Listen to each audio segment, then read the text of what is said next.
When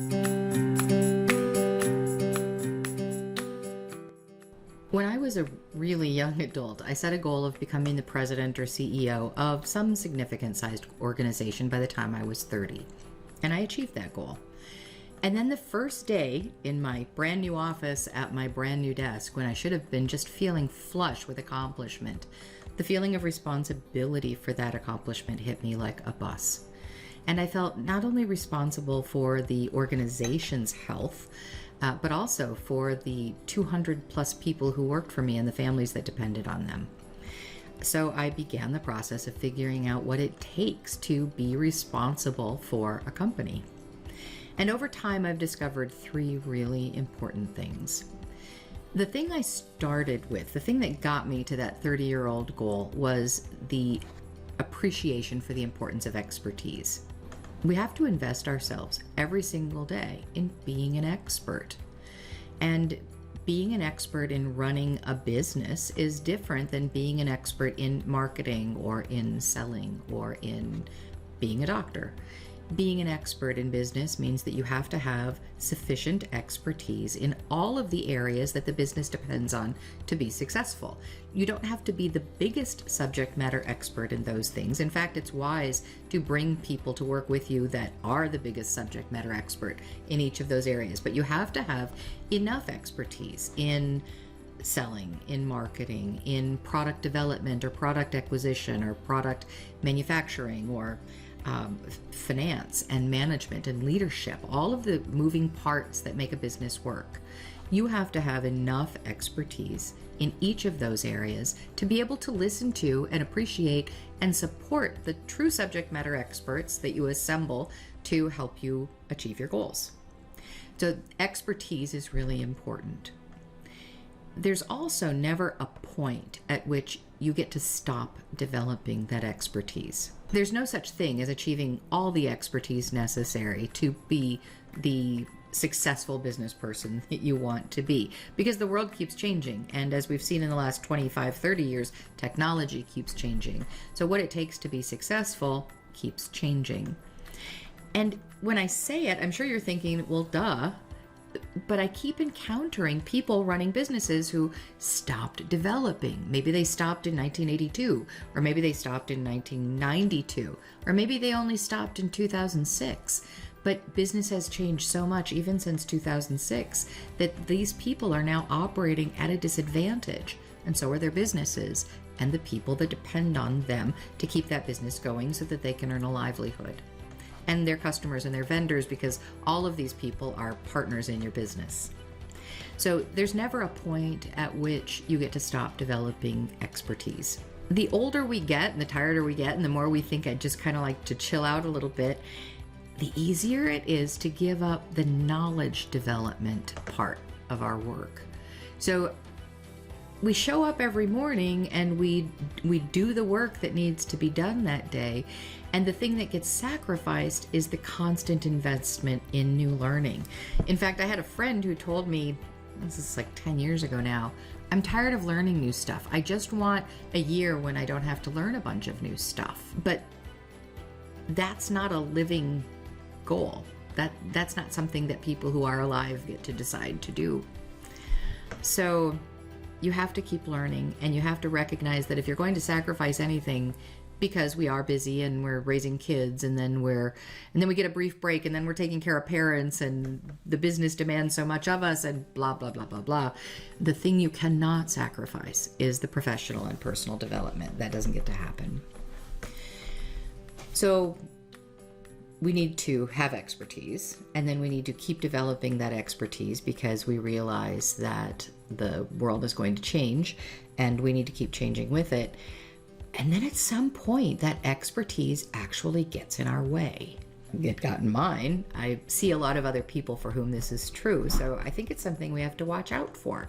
There is a hubris that comes with expertise. This sense that I already know what needs to be done. I've done it well already. I've done it well for years. I've had some crazy success stories, so obviously my expertise is the answer. But it's not. It never is. Or it might be enough of an answer, but not the best answer. So the other thing we have to do is surround ourselves with people who are more innovative than us, or more intuitive than us, or more technical than us. We need to surround ourselves with people who have different types of deep subject matter expertise. But it's not enough to just surround ourselves with them. It's not enough to just have fun meetings with them or do brainstormings with them, because if we walk away and do our own thing based on our comfort with our own expertise, then we're just wasting everybody's time. So we also have to make it safe and possible for those people that we've surrounded ourselves with to actually have an impact. We have to listen to them. We have to try their ideas. So there are two things that most of us have to get past in order to successfully do this. So there's these three things we need to do. We need to get to a level of deep expertise. We need to commit to never stopping developing that expertise. And then we have to surround ourselves with people who have different types of intelligence in greater doses than our own. And we have to listen to them. So what are the two barriers that get in the way of that? Well, the first is the resistance to learning. Most everything you need to know to learn to run a business is entirely within your grasp. So it's not like acquiring new knowledge is outside your ability. But when we're faced with learning something new, and technology is a good example, a lot of business leaders don't want to figure out how the technology in their business works. Or they may be totally comfortable with understanding how the technology in their manufacturing environment works, but they don't want to have to learn how the technology in their marketing environment works. So technology is a good example. We have this resistance to learning something new, and it's based usually on fear. We're usually intimidated by the idea that we have to learn this new thing, or it's based on just feeling like it's going to take more energy than we have. I mean, the truth is, if you can get up and get in your car every morning and go to the office, or if you can get up and work at a bench all day, or if you can get up and jump on a plane and go visit customers, you're exerting the same level of energy that's needed for learning. You're just exerting it in a different area. If we can get past our resistance to learning, if we can stop and say, I need to learn this new thing, and I can, then that breaks through one of the two major barriers to being successful with developing expertise, continuing to develop our expertise, and then invite opposing and challenging viewpoints.